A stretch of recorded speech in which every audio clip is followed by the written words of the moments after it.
The kindest man Dr. Sarah Martinez ever met had just confessed to murdering 17 people, and he was smiling while he said it. What terrified her most wasn't the crimes. It was that she genuinely liked him, and somehow he knew it. "Doctor, you're attracted to my mind, aren't you?" Robert Ashford said softly, his grandfatherly eyes twinkling with dangerous intelligence. "That's why you keep coming back to study me. You see something in me that you recognize in yourself." Sarah adjusted her wire-rimmed glasses and glanced at the thick manila folder before her. 23 years of practicing criminal psychology had taught her to read people like open books, but this case felt different. The elderly man's gentle smile didn't match the horrific crimes detailed in his file. 17 victims over 2 decades, all meticulously planned and executed with surgical precision. "Doctor, you seem nervous," the man said softly, his voice carrying the warmth of a beloved teacher. "There's no need to be afraid of me." The irony wasn't lost on Sarah. Here she was, supposedly the expert on identifying dangerous personalities, yet something about this man's demeanor made her question everything she thought she knew. His name was Robert Ashford, and according to the reports, he'd lived as a respected community leader for decades, while secretly orchestrating a network of violence that spanned 3 states. "Mr. Ashford, I'd like to understand your perspective on empathy," Sarah began, clicking her pen nervously. "How would you describe your ability to connect with other people's emotions?"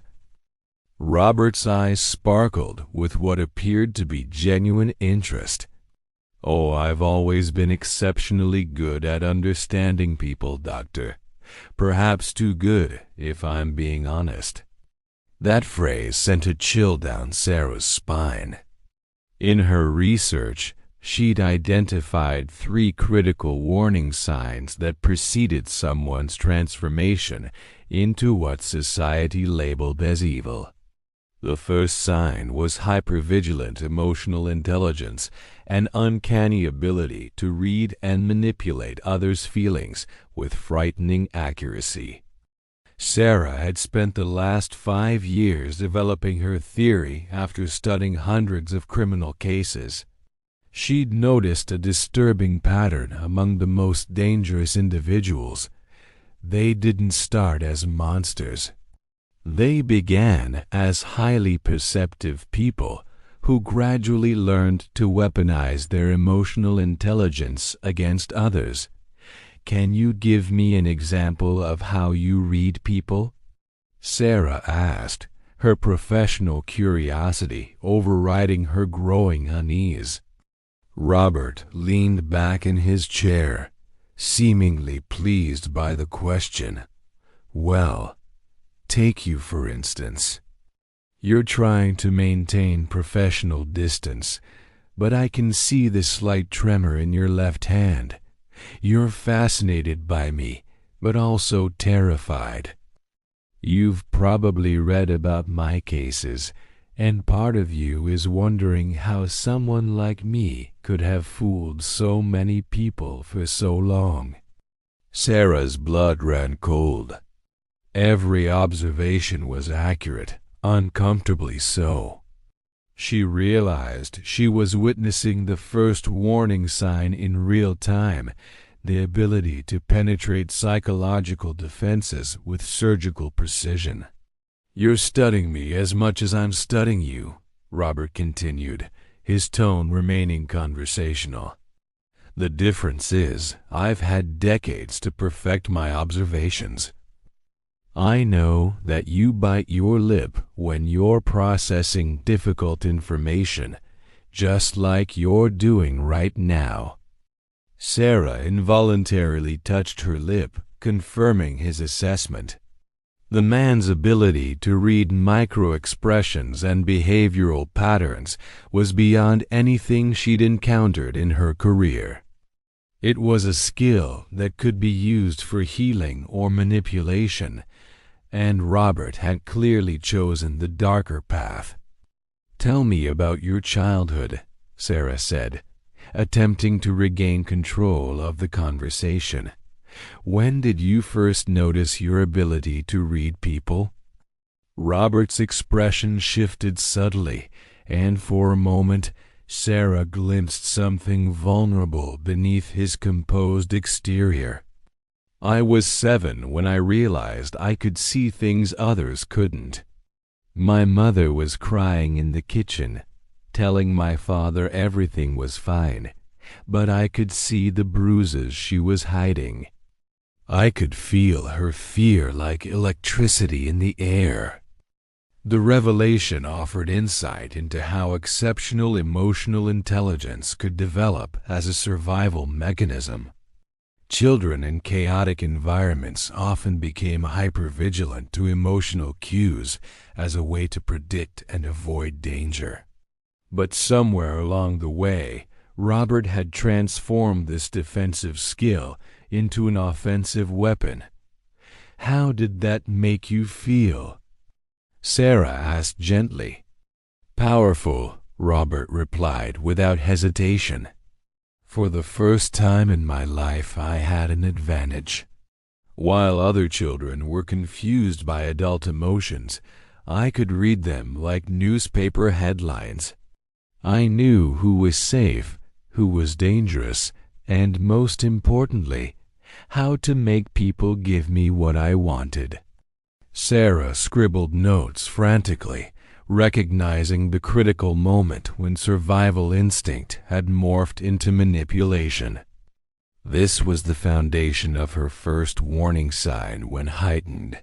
Emotional intelligence stopped being protective and started being predatory. "Did you ever use this ability to help others?" Sarah asked. Robert's smile widened, but there was something cold lurking behind his warm demeanor. "Oh, doctor, I helped plenty of people over the years. I helped them discover their deepest fears, their hidden shamas, their secret desires. I became very good at giving people exactly what they thought they wanted, right before I took everything away." The casual way he described psychological manipulation made Sarah's stomach turn. She was witnessing how the first warning sign operated in practice, an almost supernatural ability to identify emotional vulnerabilities and exploit them for personal gain. "Mr. Ashford, do you believe you were born with this ability, or did circumstances create it?" "That's the million-dollar question, isn't it?" Robert mused. "Was I shaped by my environment, or was there always something different about me? I've had decades to ponder this, and I've concluded that it doesn't really matter.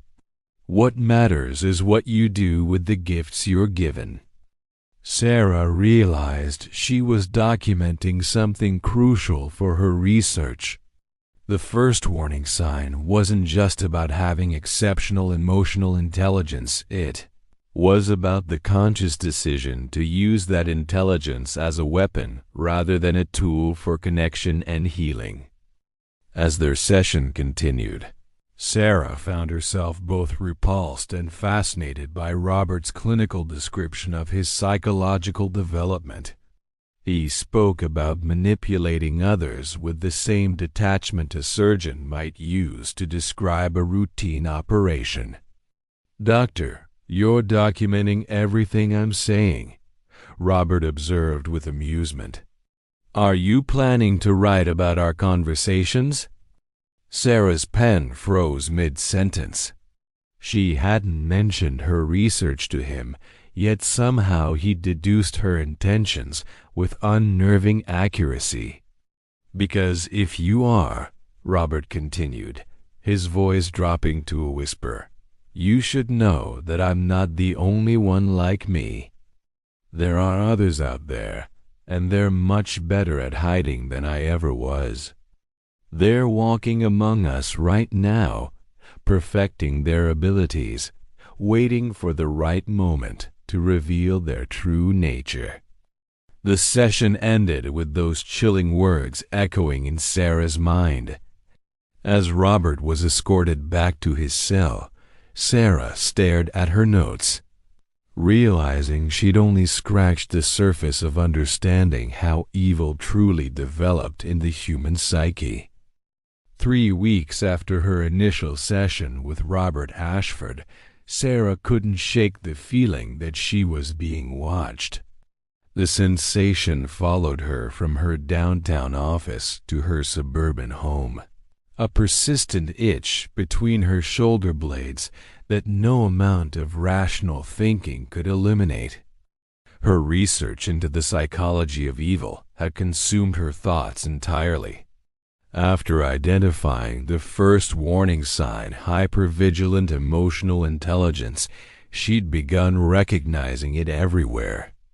The overly charming colleague who seemed to know exactly what to say to get promotions.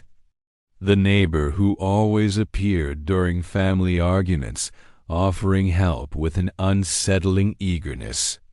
The patterns were becoming impossible to ignore.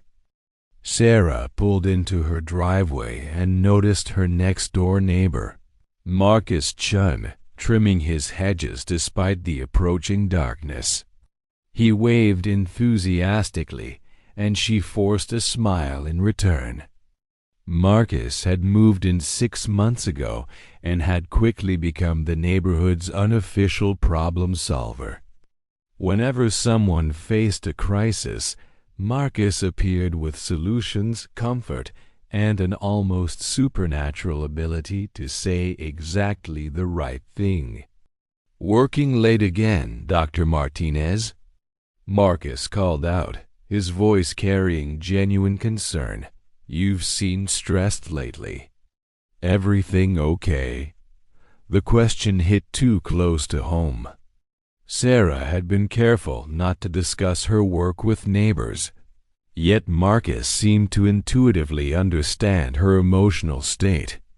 It was the kind of perceptiveness that could indicate either exceptional empathy or something far more troubling.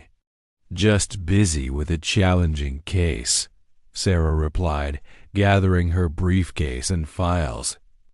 "You know, I've always been fascinated by psychology," Marcus said, stepping closer to the property line. "The way some people can hurt others without feeling any remorse, it's almost like they're missing something fundamental, isn't it?" Sarah paused at her front door, key halfway to the lock. Marcus's comment was oddly specific, considering she'd never mentioned her specialization in criminal psychology. Most people assumed she worked with anxiety and depression, not violent offenders. "What makes you think about that?" Sarah asked carefully. Marcus's expression remained pleasant, but something flickered behind his eyes. "Oh, just general curiosity. I read an article recently about how some people can compartmentalize their emotions so completely that they become immune to guilt or shame. Fascinating stuff." That night, Sarah sat in her home office reviewing her notes on the second warning sign she'd identified in her research: emotional compartmentalization taken to pathological extremes. While healthy compartmentalization helped people function during difficult situations, dangerous individuals developed an ability to completely disconnect from their moral emotions when it suited their purposes. Her phone buzzed with a text from her research assistant, Jenny. "Dr. Martinez, I found something disturbing in the Ashford files. Can we meet tomorrow? I don't want to discuss this over text. Sarah's unease deepened. She'd been working with Jenny for 3 years, and the young woman had never expressed reluctance to discuss case details electronically. Whatever Jenny had discovered must be significant enough to warrant extreme caution. The next morning, Sarah arrived at her office to find Jenny pacing nervously in the waiting room. The usually composed graduate student looked exhausted, her typically perfect appearance disheveled. "I've been up all night researching Robert Ashford's background," Jenny began without preamble. "The official files only tell part of the story. I found newspaper archives, court records, even old police reports that were never connected to his case." Sarah poured 2 cups of coffee, noting the slight tremor in Jenny's hands. "What did you find?" "He's been practicing emotional compartmentalization for over 40 years, Jenny said, pulling out a thick folder of photocopied documents. "Every 5 to 7 years, he would completely reinvent himself. New city, new identity, new persona. But the pattern was always the same. He'd establish himself as a helpful community member, gain people's trust, then systematically destroy lives while maintaining his public image." Sarah examined the documents, her trained eye catching details that painted a chilling picture. Robert hadn't just learned to compartmentalize emotions. He'd mastered the ability to operate as 2 completely different people simultaneously. The caring neighbor and the calculating predator existed in the same body without any apparent internal conflict. "Look at this testimony from his first known victim in 1982. Jenny continued, pointing to a highlighted section. "She said he could switch between kindness and cruelty so quickly that she began questioning her own perception of reality. One moment he'd be comforting her, the next he'd be describing exactly how he planned to hurt her. Then he'd return to being gentle as if nothing had happened." This was the second warning sign in its most extreme form. Normal people experienced emotional consistency when they felt angry, sad, or compassionate. Those emotions influenced their entire being. But individuals on the path to evil developed an ability to segregate their emotions so completely that they could commit heinous acts while simultaneously maintaining genuine feelings of affection for their families, friends, or communities. "There's more," Jenny said, her voice dropping to a whisper. "I found records of people who knew him in different cities. They all described the same phenomenon. Robert could be genuinely caring and supportive while planning their destruction. It wasn't an act. He actually felt both emotions simultaneously without any internal contradiction." Sarah felt a chill as she processed the implications. This level of emotional compartmentalization allowed dangerous individuals to pass every psychological screening, every lie detector test, every attempt at detection. They weren't lying when they expressed care for others. They were simply accessing only one compartment of their emotional reality. "Did you find any triggers for when he would switch between compartments?" Sarah asked. "That's the most disturbing part," Jenny replied. "There didn't seem to be any external triggers. He could access either emotional state at will, like changing channels on a television. His victims never saw it coming because his affection was genuine. It just coexisted with his desire to harm them.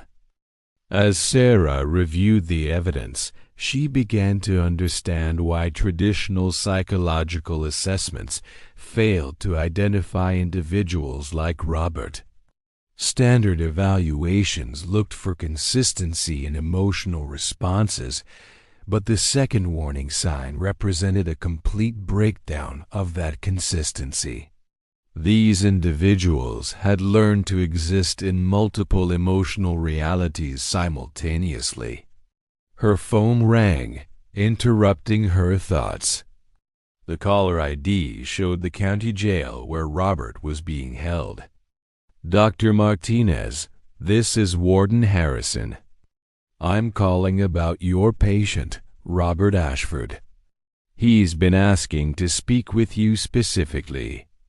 He says he has important information about your research that you need to hear immediately." Sarah's hands trembled as she gripped the phone. What kind of information?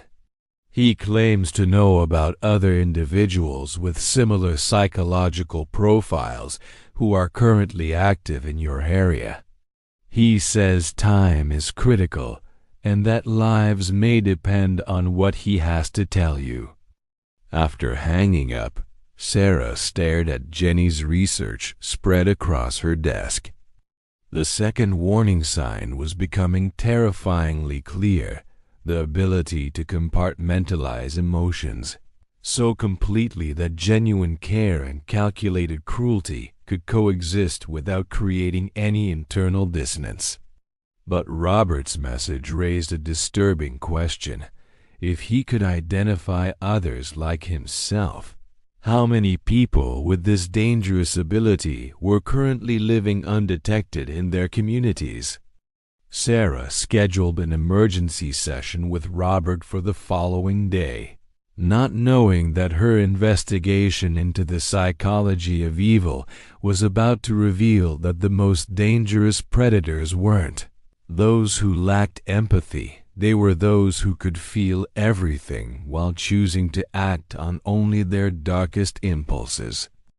The fluorescent lights in the county jail's interview room buzzed ominously as Sarah sat across from Robert Ashford for their second meeting. His demeanor had changed noticeably since their first encounter. The grandfatherly warmth had been replaced by something more calculating, more honest in its darkness. "You've been researching me, haven't you, Doctor?" Robert said, his voice carrying a note of approval. "I can see it in your posture, the way you're holding your pen. You're beginning to understand what you're dealing with." Sarah kept her expression neutral, though her heart was racing. "You mentioned having information about others like yourself." "Like myself?" Robert chuckled softly. "Doctor, I'm an amateur compared to some of the individuals walking free in your community. You've identified 2 warning signs, haven't you? The emotional intelligence and the compartmentalization. But you're missing the most dangerous sign of all." Sarah leaned forward despite herself, which is the ability to manufacture genuine human connection while simultaneously planning betrayal. It's not just compartmentalization, it's emotional duplication. We can create real bonds with people while systematically destroying them. The love is real, Doctor. The destruction is equally real. And there's no contradiction in our minds between the two. The words hit Sarah like a physical blow.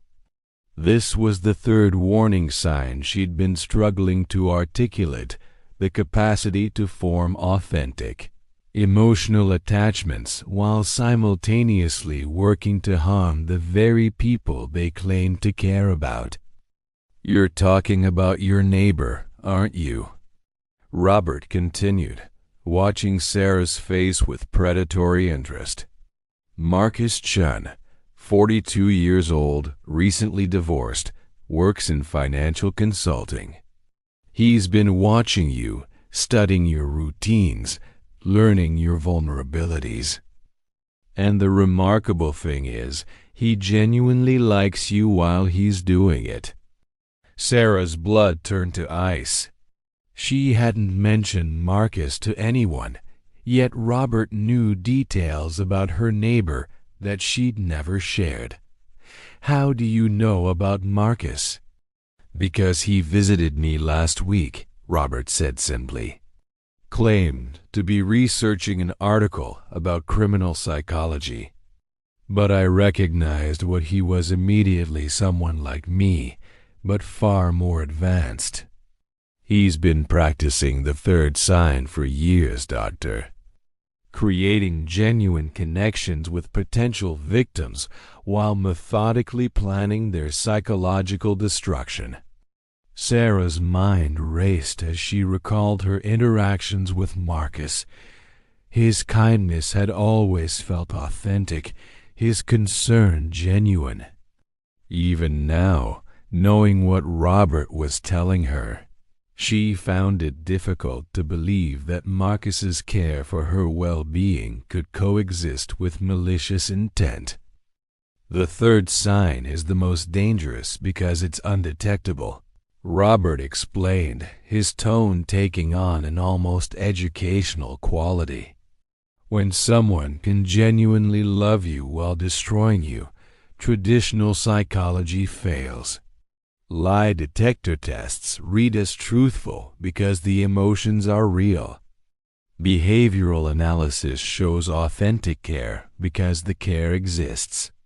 The betrayal exists in a separate emotional compartment that doesn't contaminate the genuine feelings." Sarah thought about her own research, remembering cases where victims had described their attackers with confusion rather than pure hatred. They spoke of feeling genuinely cared for even during their worst moments, unable to reconcile the kindness they'd experienced with the cruelty they'd endured. "Marcus has been perfecting his technique for over a decade," Robert continued. "He chooses intelligent, successful women like yourself, psychologists, lawyers, doctors, people whose professional expertise makes them confident in their ability to read others. The irony is delicious, don't you think? Your expertise makes you the perfect target because you trust your professional judgment." Sarah's phone buzzed with a text message. She glanced down and saw Marcus's name on the screen. "Noticed you seemed upset yesterday. Made your favorite soup. Can I bring some over tonight?" The message that would have seemed caring hours earlier now filled her with dread. Robert was right. The concern felt completely genuine, which made it infinitely more terrifying than obvious manipulation would have been. "He's not just planning to hurt you, Doctor," Robert said, observing her reaction to the message. "He's building towards something much more elaborate. Marcus creates detailed psychological profiles of his targets, then orchestrates situations that appear to be helping while actually isolating them from support systems." Sarah realized she'd been experiencing exactly what Robert described. Over the past few months, Marcus had subtly encouraged her to work longer hours, had expressed concern about friends who might be taking advantage of her kindness, and had positioned himself as her primary source of neighborhood support. "The third sign is emotional authenticity without moral constraint," Robert explained. "We can care deeply about someone while simultaneously planning their complete psychological breakdown. The emotions don't cancel each other out, they enhance each other. The deeper the connection, the more satisfying the eventual betrayal becomes." Sarah understood now why her research had been so difficult to complete. She'd been looking for contradictions in dangerous personalities, but the most dangerous individuals eliminated contradictions entirely. They created separate emotional realities that could operate simultaneously without interfering with each other. "What does Marcus want from me?" Sarah asked, surprised by how steady her voice sounded. "The same thing I wanted from my victims," Robert replied. "To prove that even the most intelligent, most perceptive people can be completely deceived. You represent the ultimate challenge.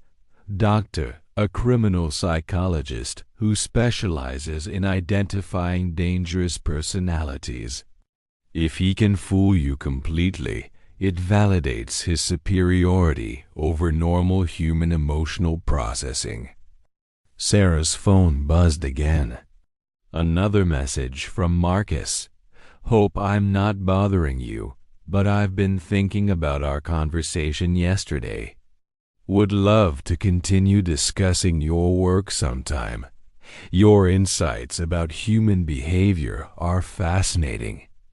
As Sarah stared at the message, she realized she was trapped in a psychological web that had been years in the making. Marcus had cultivated their relationship with genuine care while simultaneously studying her for weaknesses. The third warning sign wasn't just about emotional duplication. It was about the complete absence of moral contradiction between love and destruction. Robert leaned back with satisfaction, watching Sarah process the full implications of what he'd revealed. "Welcome to our world, Doctor. Population, more than you could ever imagine." But Sarah was about to discover that her nightmare was just beginning. Because waiting in her office voicemail was a message that would shatter everything she thought she knew about the psychology of evil and about herself. Sarah's hands shook as she drove home from the prison, Robert's warnings echoing in her mind. Every red traffic light felt like an eternity. Every shadow on the street seemed to hide potential threats. The psychological profile he'd painted of Marcus felt impossible to reconcile with the kind neighbor who'd helped her fix her broken garbage disposal just last week. But as she pulled into her driveway, Sarah noticed details that her trained eye had somehow missed before. Marcus's house offered perfect sight lines into her kitchen and living room windows. His work-from-home schedule aligned suspiciously well with her daily routines. The helpful gestures that had seemed spontaneous now appeared strategically timed to moments when she felt most vulnerable. Her phone rang as she sat in her car, gathering courage to walk to her front door. The caller ID showed her research partner, Dr. Amanda Foster, calling from the university. "Sarah, thank God you picked up." Amanda's voice was urgent. "I've been going through the psychological profiles you sent me, and I found something terrifying. The pattern you've identified, it's not just theoretical. I've been tracking similar cases across the country, and there's a network of individuals who seem to be sharing techniques." Sarah felt the world tilt beneath her. What kind of network? They're not organized in any traditional sense, but they find each other. Online forums, professional conferences, even chance encounters. They share methods for identifying targets, techniques for building trust, and strategies for what they call emotional harvesting, the process of extracting maximum psychological satisfaction from their victims' suffering. As Amanda spoke, Sarah noticed Marcus's kitchen window. He was standing there, not pretending to do anything else, just watching her car with open interest. When their eyes met, he raised his hand in a friendly wave, but the gesture felt like a predator acknowledging that the hunt was entering its final phase. "Amanda, I think I'm being targeted by one of them right now," Sarah whispered into the phone. "Get out of there immediately," Amanda commanded. "Come to the university. We need to contact the authorities," and the line went dead. Sarah looked at her phone screen and saw that the call had been dropped, but her cellular signal showed full strength. As she tried to redial, a gentle tap on her passenger window made her jump. Marcus stood beside her car, holding a steaming mug and wearing an expression of genuine concern. Against every instinct screaming at her to drive away, Sarah found herself rolling down the window. The third warning sign was manifesting in real time. His concern for her well-being felt completely authentic despite everything Robert had told her. "Sarah, you look terrified," Marcus said softly. "I saw you sitting out here and thought you might need someone to talk to. I brought you some chamomile tea. It helps with anxiety." The kindness in his voice was so convincing that Sarah almost accepted the mug before catching herself. "I'm fine, Marcus. Just processing a difficult case." "The Robert Ashford case?" Marcus asked, and Sarah's blood froze. She'd never mentioned her current patient's name to anyone in the neighborhood. Marcus noticed her reaction and smiled, but the expression was different now, still warm, but tinged with something that looked almost like pride. "Doctor, you're an incredibly intelligent woman, but you're thinking about this all wrong. You're looking for deception where none exists. I genuinely care about your well-being, while simultaneously planning to harm me." Sarah asked, her professional training overriding her fear. "Not harm," Marcus corrected gently. "Transform. There's a difference between destruction and evolution, Doctor. What Robert never understood is that the process doesn't have to be traumatic. With the right approach, helping someone discover their psychological limits can be an act of love." Sarah stared at Marcus, watching him demonstrate the third warning sign with terrifying clarity.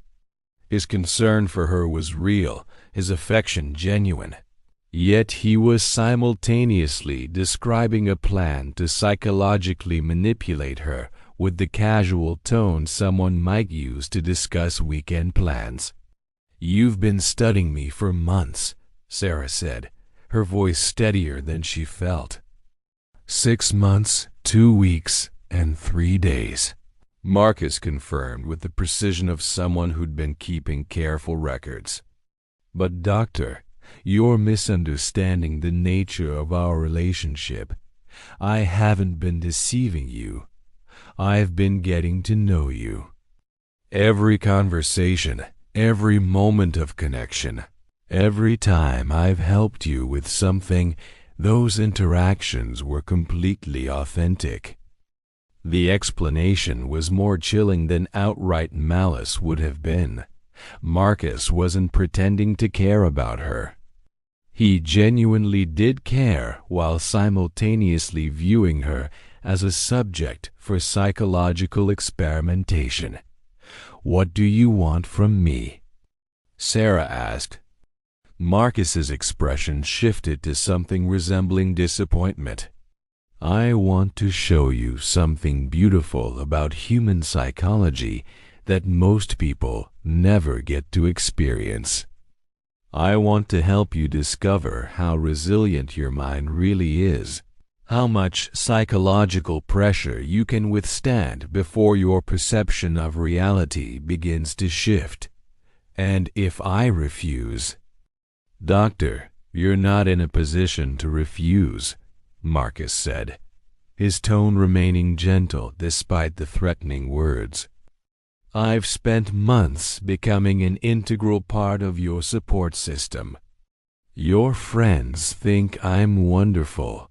Your colleagues believe I'm helping you through a stressful period, and your family appreciates how I've been looking out for you. If you suddenly claim I'm dangerous, who do you think people will believe? The caring neighbor everyone loves, or the overworked psychologist who's been studying violent criminals? Sarah realized the full scope of the trap Marcus had constructed. He'd built his credibility within her social network while simultaneously positioning her as someone under extreme professional stress. Any accusation she made would be viewed through the lens of her psychological state rather than his actions. The beautiful thing about the third sign, Marcus continued, is that it makes us invisible. We can care about people genuinely while orchestrating their psychological breakdown, and society will never see us coming because the love is real. As Marcus walked back toward his house, still carrying the mug of tea she'd refused, Sarah understood that she was facing something far more sophisticated than traditional predatory behavior. She was confronting someone who had learned to weaponize authentic human connection itself. Sarah spent the night in her office, afraid to return home and unwilling to involve friends who might already be under Marcus's influence. As dawn broke through her window, she realized that traditional law enforcement couldn't help her. Marcus hadn't technically committed any crimes. He'd simply been an exceptionally attentive neighbor who somehow knew more about her professional life than she'd shared. Her research into the 3 warning signs had taken on deadly personal relevance: hypervigilant emotional intelligence, pathological compartmentalization, and the ability to manufacture genuine connection while planning betrayal. Marcus embodied all 3 characteristics with masterful precision. At 7 a.m., her office phone rang. The caller ID showed her home number. "Good morning, Sarah." Marcus's voice was as warm and concerned as ever. "I noticed you didn't come home last night. I was worried something might have happened to you. How did you get into my house?"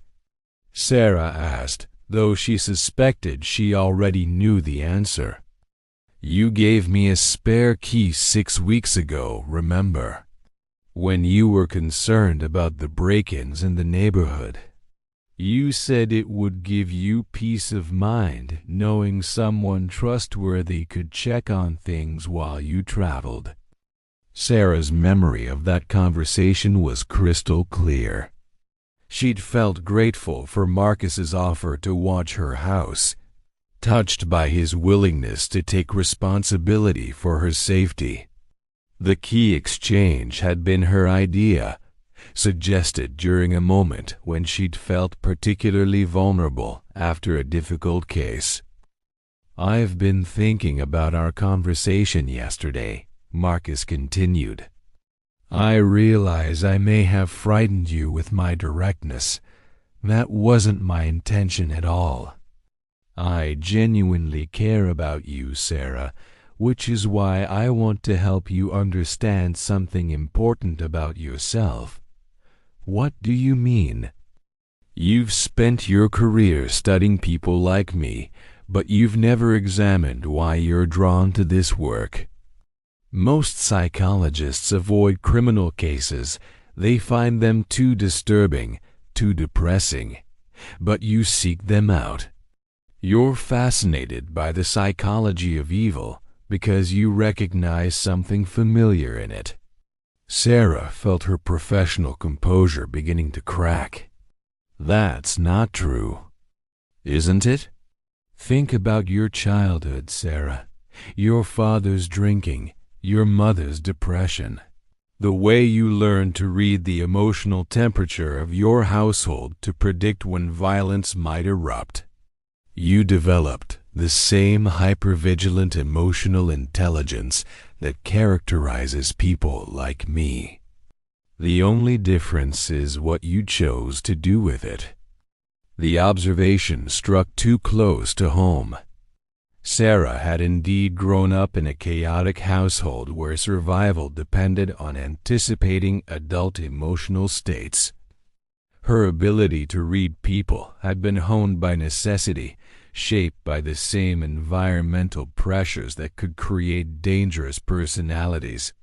You're suggesting I have the potential for evil? Sarah asked, her voice barely audible. I'm suggesting you have the foundation for it, Marcus corrected. The emotional intelligence is already there. You've seen how easily you could manipulate your patients if you chose to. You know their deepest fears, their hidden traumas, their psychological breaking points. The only thing stopping you is a choice you make every day. Sarah realized with horror that Marcus was right about her professional capabilities. She did possess detailed knowledge of how to psychologically damage her patients. She'd learned their vulnerabilities, understood their triggers, and could theoretically exploit those weaknesses if she decided to abandon her ethical constraints. That's what I want to show you, Marcus continued. How thin the line really is between healing and harming. How easily someone with your abilities could cross over to our side of the psychological spectrum. And if I refuse to participate in your experiment, then you'll spend the rest of your life wondering if you're fundamentally different from the people you study, or if you're simply someone who hasn't been pushed far enough yet. But Sarah, I'm offering you something remarkable, the chance to understand evil from the inside, without becoming evil yourself. Think of the insights you'd gain, the research opportunities, the lives you could save with that knowledge. Marcus's offer was seductive in its logic. Sarah could see how someone might rationalize collaboration as a form of research, a way to gain unprecedented insight into dangerous psychology. The third warning sign wasn't just about harming others, it was about convincing victims to participate in their own psychological destruction by framing it as something beneficial. I have a proposal, Marcus said. Spend 1 week allowing me to demonstrate the 3 warning signs in action. Let me show you how I've been reading you, how I've compartmentalized my genuine care for you alongside my research goals, and how I've been building authentic connection while studying your psychological profile. If you can resist my techniques for 7 days, I'll disappear from your life forever. And if I can't resist, then you'll understand that the line between good and evil isn't as clear as you've always believed. You'll discover that someone can genuinely love you while systematically breaking down your psychological defenses. And you'll have to decide whether that knowledge makes you stronger or whether it transforms you into something you never thought you could become. Sarah stared at her phone, understanding that Marcus had created the perfect trap. Refusing his offer meant living in fear and uncertainty. Accepting it meant voluntarily subjecting herself to psychological manipulation by someone who'd already demonstrated mastery of the 3 warning signs she'd spent years studying. But as she sat in her office, surrounded by research that had become terrifyingly personal, Sarah realized she had a third option, one that Marcus hadn't anticipated, and that would either save her life or confirm her worst fears about her own psychological nature. She was going to turn the tables and use the 3 warning signs against him. The student was about to become the teacher, and the hunter was about to become the hunted. Sarah picked up her phone and typed a message to Marcus. "You're right. I want to understand. Can we start tonight?"